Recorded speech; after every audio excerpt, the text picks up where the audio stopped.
Let's cross over to Downing Street. Here's the Prime Minister. We're setting out our plan to help our NHS recover from the pandemic and build back better by fixing the problems in health and social care that governments have avoided for decades.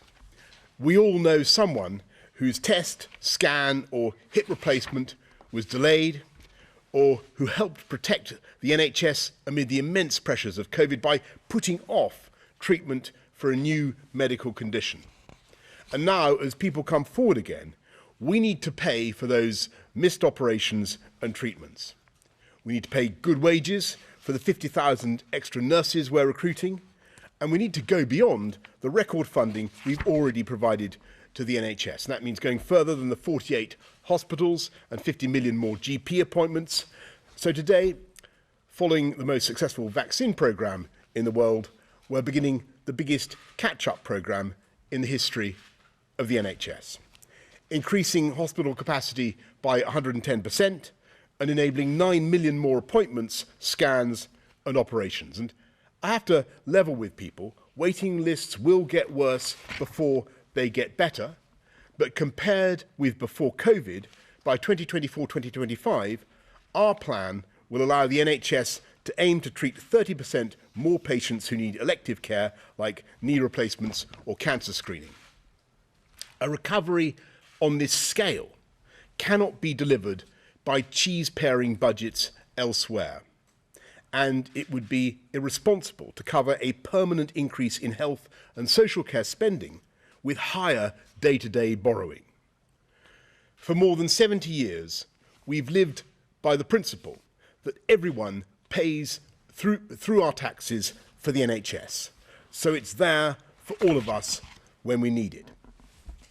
In that spirit, from April, we will have a new UK-wide 1.25% health and social care levy on earned income, with the money required by law to go directly to health and social care across the whole of our United Kingdom, and with dividend rates increasing by the same amount.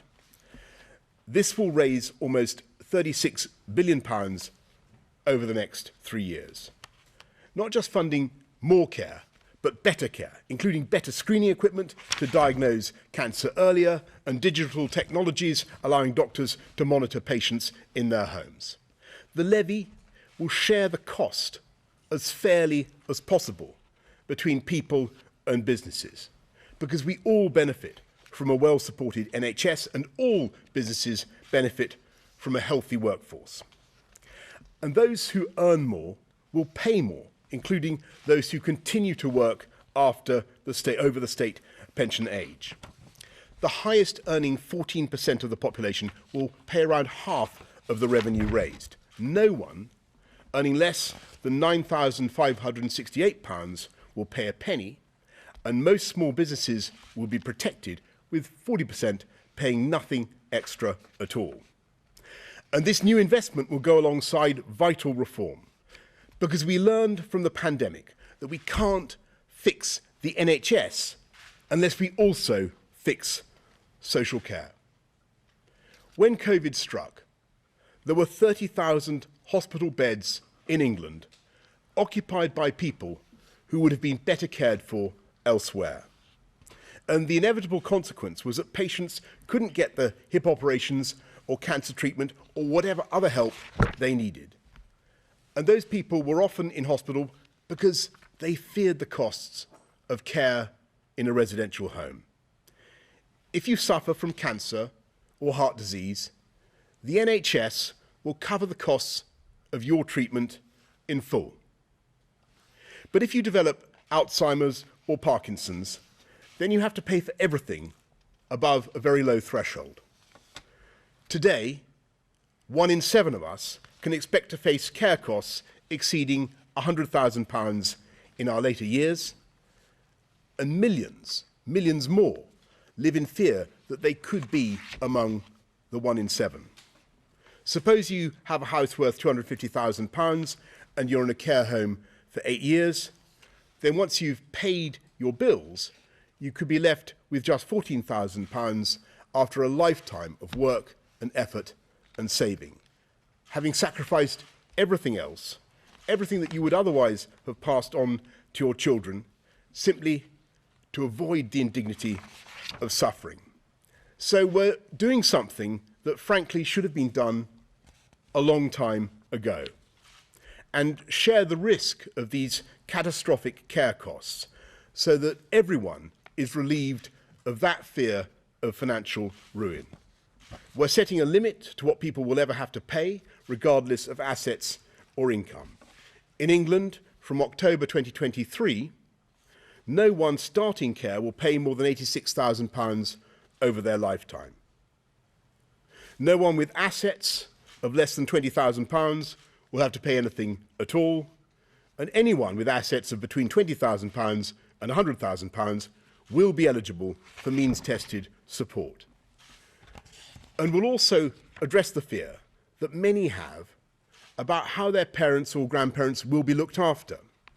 We'll invest in the quality of care and in carers themselves, with £500 million going to hundreds of thousands of new training places, mental health support for carers and improved recruitment, making sure that caring is a properly respected profession in its own right, and will integrate health and social care in England so that all elderly and disabled people are looked after with the dignity they deserve.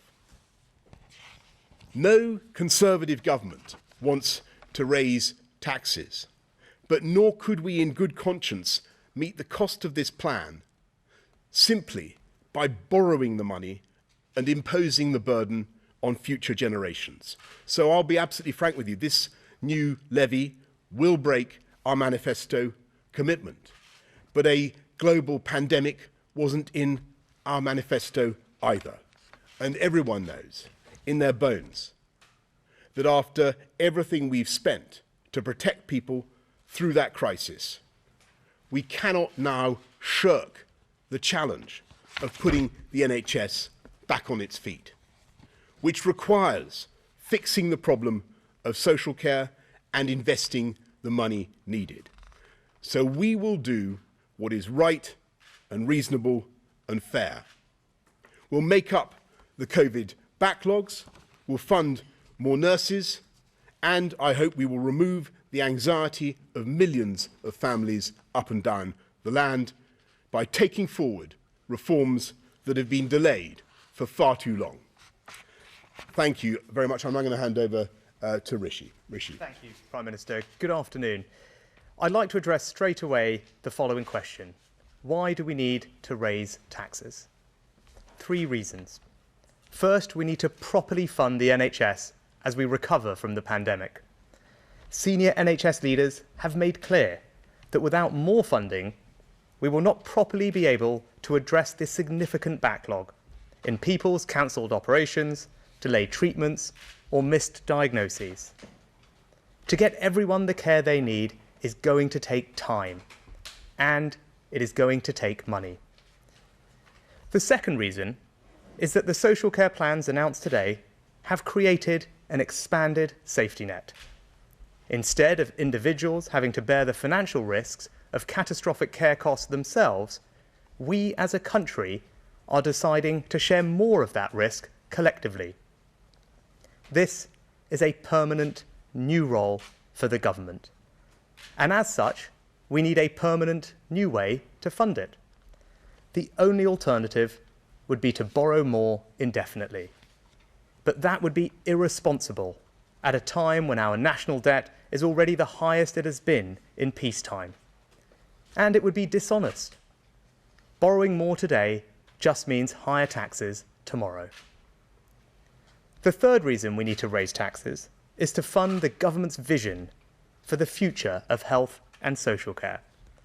Properly funded, we can tackle not just the NHS backlog and expand the social care safety net. We can afford the nurses' pay rise, invest in the newest, most modern equipment, prepare for the next pandemic, and provide one of the largest investments ever to upskill social care workers.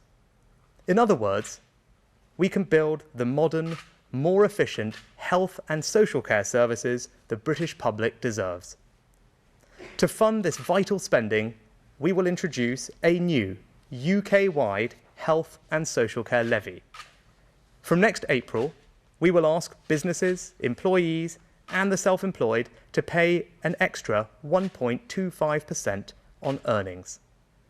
All the money we raise will be legally ring-fenced, which means every pound from the levy will go directly to health and social care. The levy is the best way to raise the funds we need. It is fair. The more you earn, the more you pay. It is honest. It is not a stealth tax or borrowed. The levy will be there in black and white on people's payslips. And it is UK-wide, so people in England, Scotland and Wales and Northern Ireland will all pay the same amount. To make sure everyone pays their fair share, we will also increase dividend tax rates by the same amount. And from 2023, people over the age of 66 will be asked to pay the levy on their earnings too. No government wants to have to raise taxes. But these are extraordinary times and we face extraordinary circumstances. For more than 70 years, it has been an article of faith in this country that our National Health Service should be free at the point of use, funded by general taxation. If we are serious about defending this principle in a post-COVID world, we have to be honest with ourselves about the cost that brings and be prepared to take the difficult and responsible decisions to meet them. Thank you. I'll hand over to the Health Secretary. Thanks, Rishi. As the Prime Minister and Chancellor have just underlined, this is such an important moment for the health and social care services in our country. Over the past 18 months, we've seen how everyone working in health and social care has moved mountains. They've treated over 500,000 patients with COVID. They've jabbed 90 million times. And they've cared for our elderly and the most vulnerable at a difficult time. Inevitably, this has taken its toll. And it's right that we urgently address it, even when that involves taking some difficult decisions. Yesterday, we announced a further £5.4 billion to support the NHS over the next 6 months. But we're all clear. This is also the moment to invest in health and social care for the long term. It's easy to get lost in some of these big numbers. So I want to set out why this investment is needed and where it is going. First, the NHS. Over the weekend, I met health ministers from the world's biggest 20 economies.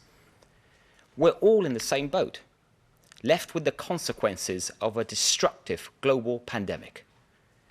Here at home, before the pandemic, 9 in 10 people were treated within 24 weeks.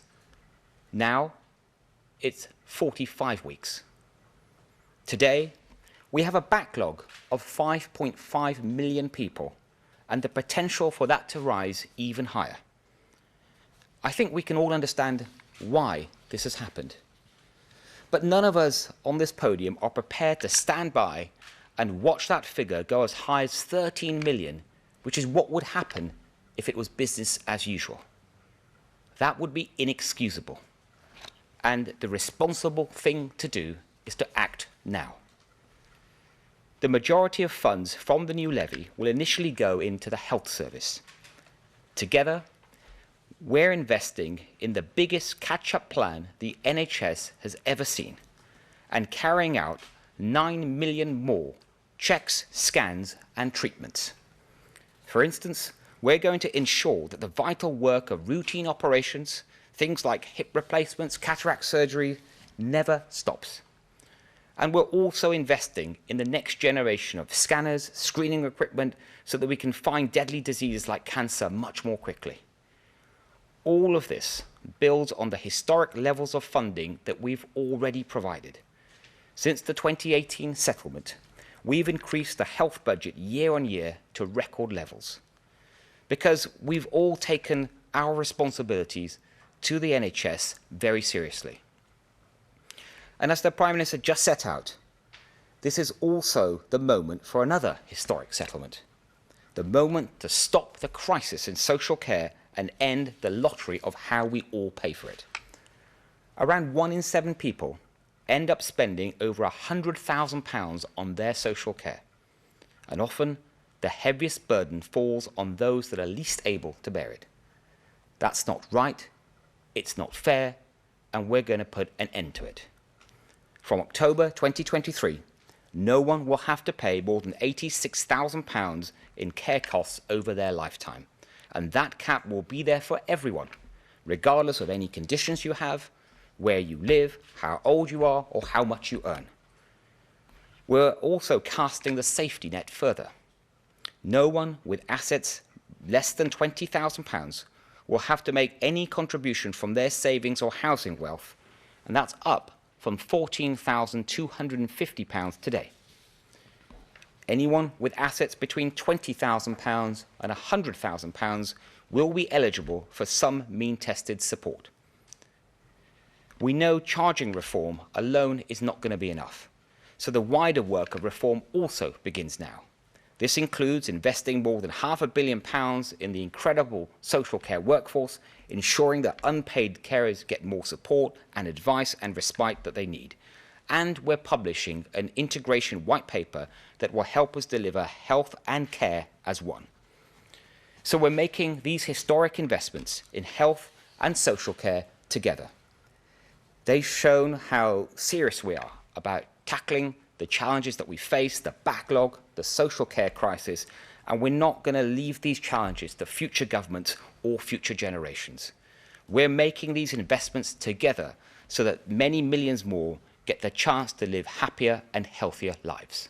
Thank you, Prime Minister. Thank you very much, Saj, and thank you, Rishi. Let's go to the media, and could I possibly ask, rather than asking each of us one question, could you possibly try and target your questions at one of us, and we'll try and get through as many as we can, or just target one question at whomsoever you choose. Laura Koonsberg, BBC. Thank you very much, Prime Minister. I think it'd be a shame with the three of you here if we're not actually able to hear from all of you, but we'll see how we get on. I thought that was probably going to be a faint request. Anyway, well, to you, a small proportion of this huge amount of money will come from dividend tax, but what is fair about a huge tax rise, Prime Minister, that will overwhelmingly be borne by working people while the expensive properties of wealthy pensioners are protected? To the Health Secretary, but you can answer this yourself if you would like, getting £5 billion out of £36 billion in the next 3 years is going to social care. But what guarantee can you give people that money will actually go to social care, and that over time social care will get more of this new levy? And if you can't give us a concrete guarantee, then how are people to believe that the reform to social care is real? And to the Chancellor, taxation is going to hit its highest ever share of national income, according to the IFS this afternoon. Can you tell the public with a straight face that the Tories are still the party of low taxation? Thanks very much. I knew that was going to be a vain request, but never mind. You're quite right. You're quite. It's a very important subject, and you're right to want a range of questions. On the fairness issue, don't forget what is happening here. We're in the measures that we're setting out today. We're protecting everybody's assets of up to £100,000, and if you remember beforehand, that was down at £23,000. So that's more than 4 times as much protection. So people up and down the country, wherever they are, who have assets up to £100,000, will find that they get help. We're lifting the threshold, the minimum that you have to have before you can be asked to pay, lifting that up to £20,000 from £14,000. So that's a very progressive measure. And the Institute for Fiscal Studies have themselves said today that this is a progressive and broad-based measure. And it's quite right that those with the broadest shoulders should bear the biggest burden. And that's exactly what we're doing, because the 14% of the wealthiest 14% of the population will pay at least half of this burden, of this tax yield. And I just say to those who say we shouldn't be raising taxes now, I think everybody knows the extent of this government's commitment, of the financial commitment that the government has made to the country during the pandemic, £407 billion to provide jobs, to support jobs and livelihoods through all manner of schemes. It's been hugely expensive, but it's been the right thing to do. But it's also now the right thing to do to take reasonable, fair, responsible steps to put the NHS back on its feet, and that's what we're doing. But Minister, plenty of people don't have assets, they have wages. And people who have wages and no assets are the ones who will pay here. But everybody, Laura, everybody has relatives who can potentially face the costs of care, who need better service in the care sector. Everybody, every family in this country faces this risk, and everybody has needs our wonderful NHS, and everybody has, as I said at the beginning, has an aunt or a friend and we all know somebody whose treatment has been delayed as a result of the pandemic. Everybody needs those waiting lists cleared, and that is what this is about. But Rishi and Saj. Thanks, Prime Minister. Laura, I'd start by saying, echo what I said in my remarks. None of us standing here wants to be in a situation where we have to raise taxes. But I think the Health Secretary Saj set out a powerful rationale for why extra investment is needed, which I think people will understand. And look, there is no easy or perfect way to raise money. I'm not going to pretend that there is. We've set out why our approach, this new health and social care levy, is the best way to do it. It means we can do it on a UK-wide basis because we are a government that believes in the union and the strength of the union. Doing it this way allows us to make sure that that is a reality. It also means that we do it, as the Prime Minister said, the IFS have called it a broad-based and progressive way to do it, and it ensures we get a widest possible participation. So, as I said, look, there is no perfect or easy way to do it, but I think there is a compelling case to do it, and I think we have reasons why we think this is the best way. And even if people don't like that, and I can certainly sympathise with that and appreciate that, hopefully they will at least respect the honesty and the responsibility that we're showing towards this issue and the way we're going about tackling it. And Laura, if I can just add to that, if we had done nothing, business as usual, as I called it, we're being told, my officials were telling me the waiting list could rise to 13 million.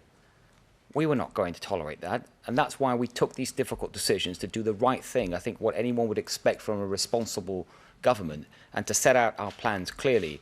And in terms of how that money is split, it's right that absolutely most of it in the early years especially is going to the NHS, because that's where we have the pandemic emergency and we have to deal with this backlog. And but over time, more and more will start going into social care, into these new plans. Of the 36 billion, 5.4 billion at least will be going into adult social care, and that will be covering all sorts of new spending. This is additional spending into adult social care on top of what the government already provides, including, for example, supporting 700,000 new places for training, workforce development support, and also more money to local authorities so they can give providers a fairer cost of care. Thanks very much. Anushka Astana, ITV. Prime Minister, the tax rise isn't the only manifesto promise that you've broken today. The £86,000 cap cannot guarantee that no one will have to sell their home, and the triple lock on pensions has been scrapped. How can voters believe what you say? And to the Health Secretary and to the Chancellor, those currently in the care system will not benefit from this cap. That is not fair, is it? Thanks very much, Anushka. And I just repeat what I said. Of course, you're right, but COVID was not in the manifesto either. And what we're dealing with is two things at once. We're using the health and social care levy, which I think is the right thing to do, a legally hypothecated levy, to address the backlogs in the NHS, the waiting lists, so people get the treatment that they need. But we're also, for the first time in decades, doing something that no government has done before, which is fixing one of the underlying problems that causes those delays in the NHS, and that is the crisis in social care and people's anxiety about where their relatives should best be treated. And the phenomenon of delayed discharges is partly caused by that anxiety and by the problems we've got in social care. So that's why the two things fit together, and why you can't fix the NHS without also tackling the long-term problems of social care. And I think that is the right thing to do. And if people look at our manifesto, they will also see that we pledged to fix social care after governments had failed to do it for decades. And we also pledged to be fiscally responsible and not to run up excessive deficits, excessive debts. And I think that people will see that in the current circumstances is also the right thing to do. And Pierre, I can just add to that, if I may, that it is the case that these policies on adult social care, they will kick in from October 2023. And yes, it is. Those that are the other side of that date, it won't apply to them. And that is the case for any new major policy change. Unfortunately, there will be people sometimes that are the other side of a start date. And I completely understand the concerns that have been raised by people affected, or I guess not affected in that way. But it's important that we just get on with this change. It's a big change. It's going to take time to get it right. We need to consult and work with local authorities and many other stakeholders in this sector, and we'll do that and get it right and start it on time in October 2023. Thanks. Beth Rigby, Sky News. Prime Minister, you said in the Commons today that you don't break manifesto commitments lightly. You told that to your MPs. But it's not the first time you've promised things to voters and then you've broken them. And I'm thinking about no checks in the Irish Sea between GB and NI. You promised no cuts to the foreign aid budget. You promised to keep the pension triple lock. You promised no tax rises. Breaking promises appears to be part and parcel of how you conduct business in your government. When you were making this decision, was there not part of you that worried about it and thought that at some point voters will lose faith in you and you will lose credibility, not just for yourself, but for the Conservative Party as well? And to the Chancellor, you are traditionally a Chancellor who is in favour of low taxation. You're a small estate Conservative, as is the Health Secretary. Indeed, you're a Thatcherite, I think. You've announced today a £10 billion tax rise for workers on top of a £25 billion tax rise in the budget by freezing income tax allowances and thresholds. Are you comfortable with the Conservative Party losing its reputation as a party of low taxes? And will you commit today to actually not raise any more taxes in this Parliament? So perhaps, Prime Minister, if you like, a read my lips moment. Read your lips, Beth. I'm going to listen. Of course, you're right about what you say. Nobody lightly wants to raise taxes, as Rishi and I and Sajid have all said.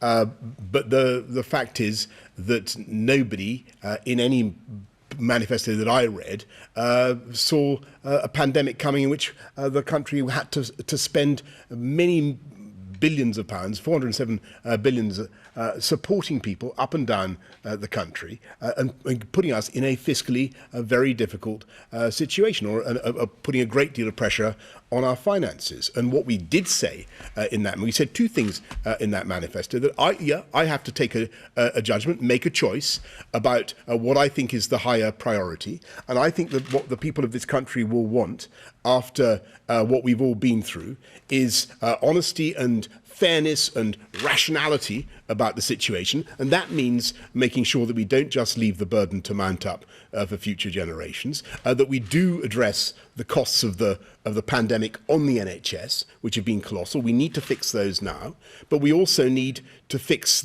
one of the underlying causes of problems in the NHS, social care, which has been shirked by governments for decades, and which will help us to fix the problems in the NHS, and also, by the way, enables us to fulfil an important manifesto commitment and enables us to deliver on the promise I made on the steps of Downing Street. And I actually think that this will make a huge positive difference to millions of families up and down the country, and I think it's a very important moment for this country. Paid for it then? You made the promise on debt in the steps of Johnson. How would you have paid for it? You're using the pandemic as cover, aren't you, to break tax promises? No. I think most reasonable people can see that as a result of the expenditure that has been necessary and the hit that the economy has taken, the fiscal position is very different from anything that could reasonably have been foreseen before the manifesto. So you've got to adjust and do the things that I think are the priority of the British people. And I believe that this is our national priority. I believe our NHS is our national priority, and I don't think you can fix the NHS without fixing social care. Rishi. Just add on that, Beth.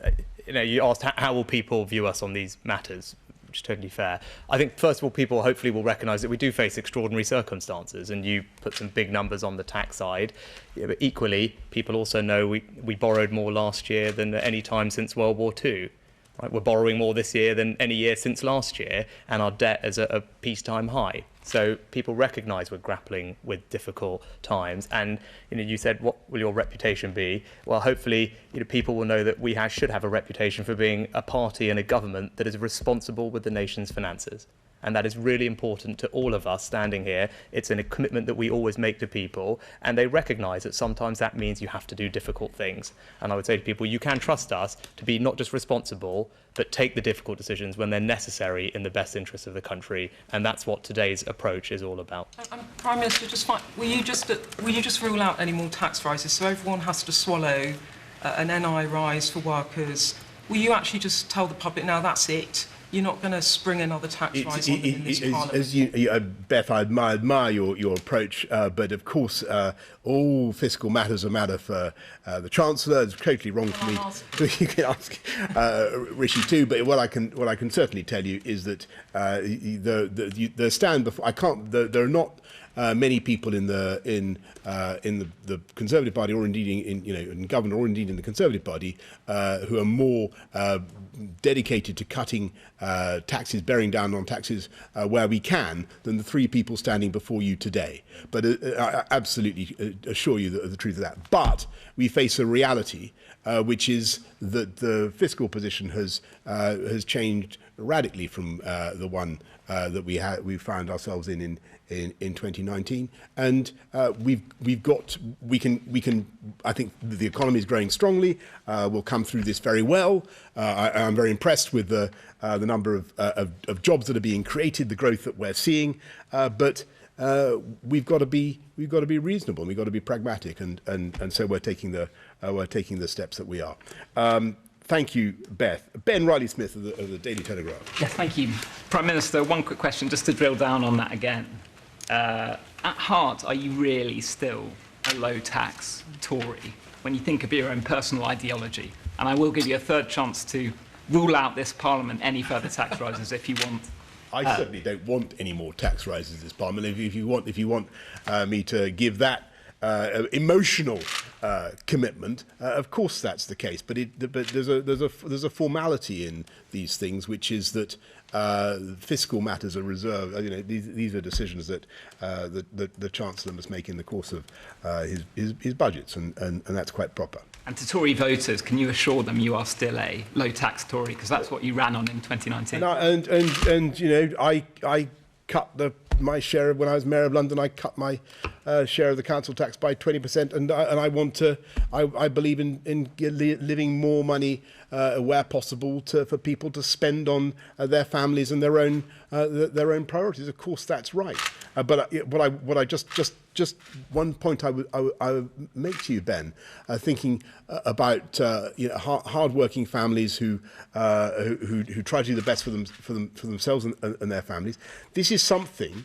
This measure actually, by protecting people against catastrophic costs, it rewards effort and thrift and saving and people thinking about their family. And I think it's actually a profoundly conservative in its instincts. It helps people up and down the country who are working hard for their families. I have one for the Health Secretary.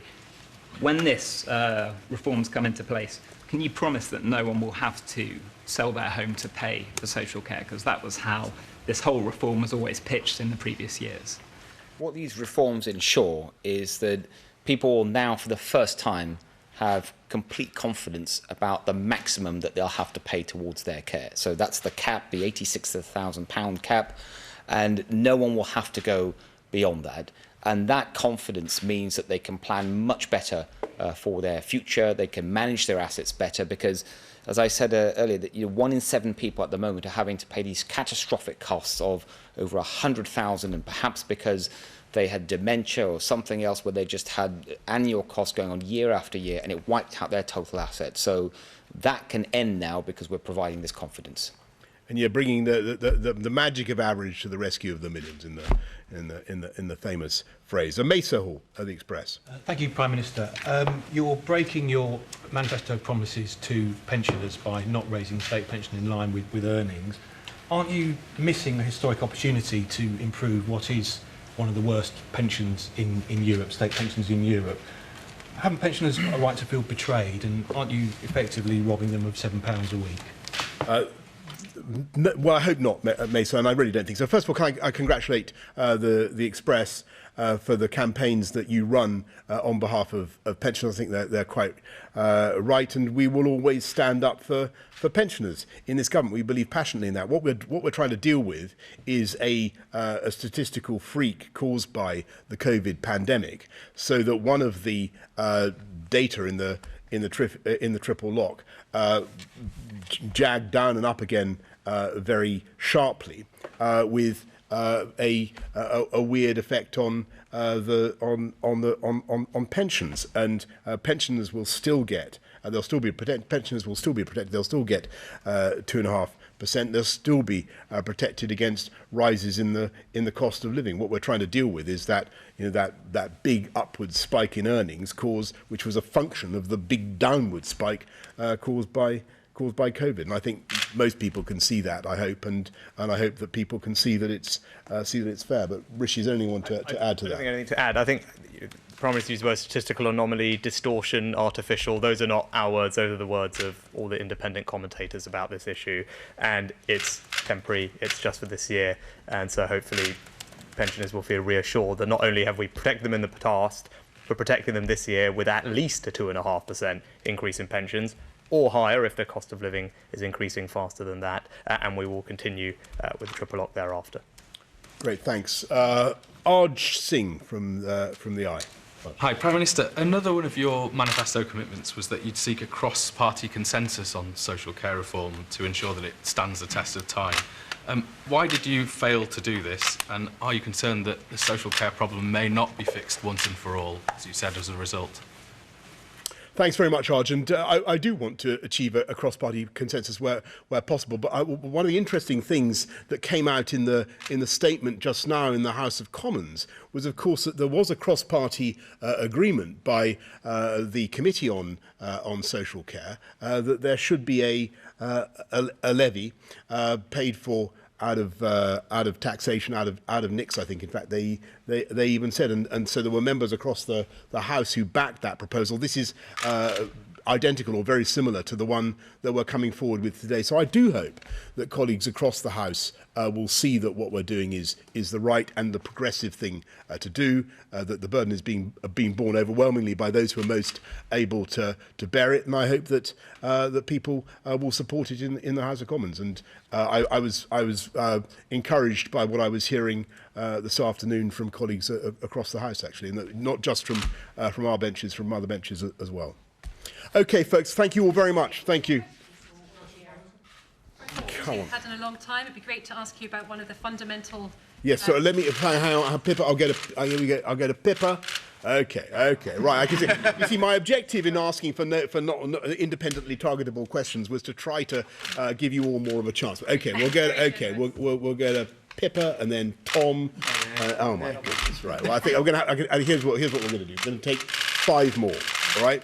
And I'm going to be draconian, arbitrary, and ruthless in the way I decide to appoint these. I'm going to go to Pippa first. I just wanted to ask a little bit more about the care funding aspect of it, which was announced today, the 5.3 billion over 3 years. I mean, some of the care providers are very anxious about this. MENCAP has said it's not going to be enough to fix the care crisis now. The UK Home Care Association says it's nowhere near enough. Census described it as being social care system treated again as the Cinderella service when compared to the NHS. Is £5.3 billion over 3 years really enough, given only half of it will be going on reform? How easy will it be when that moment comes to an end to transfer, if you like, that cash from the NHS backlog to the social care system? And for the Chancellor, is there more money likely to be available in the autumn statement specifically for social care? Thanks very much, Pippa. Well, on local councils and social care, as you know, we've put billions in already throughout the pandemic, and the objective of the levy is to ensure that social care gets properly funded. But as the reforms kick in, the increment going to social care goes up. But Sajid, what I'll add to that is that this is on top of the funding system that already exists. So this is your fresh new funding, £5.4 billion over the next 3 years. And in terms of exactly how it's going to be applied, so for example, the £500 million for workforce training, we will be consulting with our colleagues in the sector and working with them on what's the best way to use that, listening to their ideas, equally on the fair cost of care, working with local authorities across the country to see how best to use that money. Great, thanks. Tom Newton-Dunn. Prime Minister, one for you or possibly your Chancellor, since you've kindly devolved all tax-raising questions to him as First Lord of the Treasury. You've hypothecated all this money for the NHS and social care. You'll say that's going to be legally ring-fenced. But what happens come 2025? You haven't paid down all the money you need to pay down for the NHS for COVID catch-up. Will you then keep that 12 billion a year, keep on going into the NHS, or will it be then hypothecated from that moment onwards into social care? For in other words, will the NHS get the never-ending £12 billion a year extra, or how do we know this money actually will go to your social care plan? Because that's what we're setting out today, and as Saj has just explained, the reforms and improvements in social care go upwards in expenditure terms over the coming years.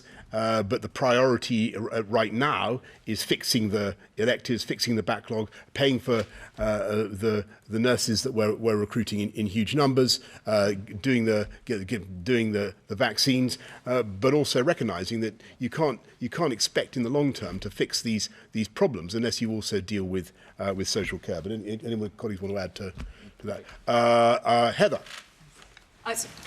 Follow up to that one really, which is what proportion, so it's less than £1 in the sixth of this tax increase that will be going to social care in the first 3 years. I wonder what you expect that proportion to be in, say, 5 years' time or 10 years' time. Will it ramp up quite quickly, the proportion that goes to social care? When will it be 50-50? And just, Prime Minister, are you going to reshuffle your top team this week? You could take the last one. You do the second one. But just on that, the proportions we've set out for the next 3 years, I think most people understand there's a lot of assumptions we've had to make here in terms of the prevalence of COVID, the future direction, is that will have an impact both on NHS and social care. And then also an assumption around how much of the sort of missing treatment. So we estimate there's about 7 million people that normally, in normal times, would have come forward to the NHS for treatment. They stayed away at the height of the pandemic. We all understand why that happened, but we have to make an assumption around how much that will bounce back. So I don't want to say, after 3 years it will be exactly this split, but what we do know is that we'll be able to certainly deal with a huge amount of the backlog of the next 3 years, and more proportionally of the funding through the levy will go towards adult social care. But you don't think you'll have dealt with the whole backlog in the next 3 years? We're going to try and tackle as much of the backlog as we can. And we've got to be realistic. Unless we do this, we can't deal with the backlog in the way that I think the British public need. This is fundamental to putting our NHS back on its feet post-COVID. Harry, and then Jason, and then that. You didn't answer Heather's question about the reshuffle, I know. But, Prime Minister, do you still admit that national insurance is a regressive tax that will hit your constituents harder than it will hit any well-paid MP, as you told the House of Commons in 2002? And a question for the Health Secretary. If you were still doing the Chancellor's job, is this exactly how you would have fixed the COVID backlog? Harry, just quickly, just really to repeat what I think I said to Beth earlier on, this is the IFS have today come out and said that this is a measure that is both progressive and broad-based. It's the right way to raise the sums that we need and to fix the electives, fix the backlog, and deal with social care. I agree 100% with the Chancellor. He's been trained well. Okay. Right, Jason. Yeah, thank you. Businesses saying that this is a tax on jobs. I mean, you guys used to say this is a tax on jobs. Do you accept what business leaders are saying, that this will have an impact on jobs? And while we're talking about jobs, Prime Minister, put these guys out of their misery. Is there going to be a reshuffle? Okay, right. Look, first of all, what can I just say, having praised the Daily Express for campaigning for pensioners, I do think it's right to say that the Daily Mail has run a historic campaign on the issue of social care. You have had it on your it's been part of your battle cry for a long time now, and I think it's been the right thing to call for, and this government is delivering it. So I congratulate the Daily Mail and its readership for what they've said on this, and I think that it's fundamentally right. But you can't do that without some tax raising, particularly given the current context, and that's why we're taking the exceptional measures that we are, and they're framed to deal with these interlinked problems of pressures on the NHS, greatly accentuated by delayed discharges, and alleviating that problem of delayed discharges with finally a fundamental attempt to grip the issue of social care. So I hope that it finds I think it's totally the right thing to do. And on your point about the economy, and whether this will take the air out of the tires, take the wind out of the sails of the recovery that we're seeing, I don't think so. But perhaps I'll ask Rishi to say a bit more about that. Jason, so because of the way that we've done things in the past, the smallest 40% of businesses, so 650,000 businesses, won't be affected by this at all. And that's because of the employment allowance, which we increased in the first budget that I did. The next 40% of businesses, so another 650,000 or so, will face an average increase of about £450, which for context is about 0.1% of their revenue and less than 1% of their wage bill. And 70% of the contribution from businesses will come from the largest 1% of businesses. So that's the impact on businesses, which again is similar to the personal side, is I'd say progressive. I think you asked about the impact on jobs and supporting jobs. I think the labour market is performing incredibly strongly. Over a year ago, we put in place the plan for jobs. We announced that. We knew that jobs would be incredibly important. And back then, people were expecting unemployment to peak at 12 or 14%, millions of people unemployed. People now think that unemployment may have already peaked at less than 5%. That's 2 million fewer people out of work as a result of the interventions that we've put in place. We've had now 8 months of more and more people coming into work, 6 months of the unemployment rate falling, and we are continuing to support people into work and support businesses to hire them, whether that's through apprenticeship incentives, or if you're a small company, we're giving you £3,000 to take on a new apprentice at the moment. We've created a Kickstart scheme where we're fully funding high quality jobs for young people with businesses. So across the board, I think we are doing an enormous amount to get people into work and support companies to hire them. And you can see that in the statistics. Our plan for jobs is working. Okay, thank you all very, very much. And if I've avoided yours and Harry's question about more political matters, that is because this is a press conference that is focused on I think what matters to the people of this country, which is building back better from COVID, fixing the backlogs in our NHS, and fixing social care at the same time. Thank you all very much. Thank you.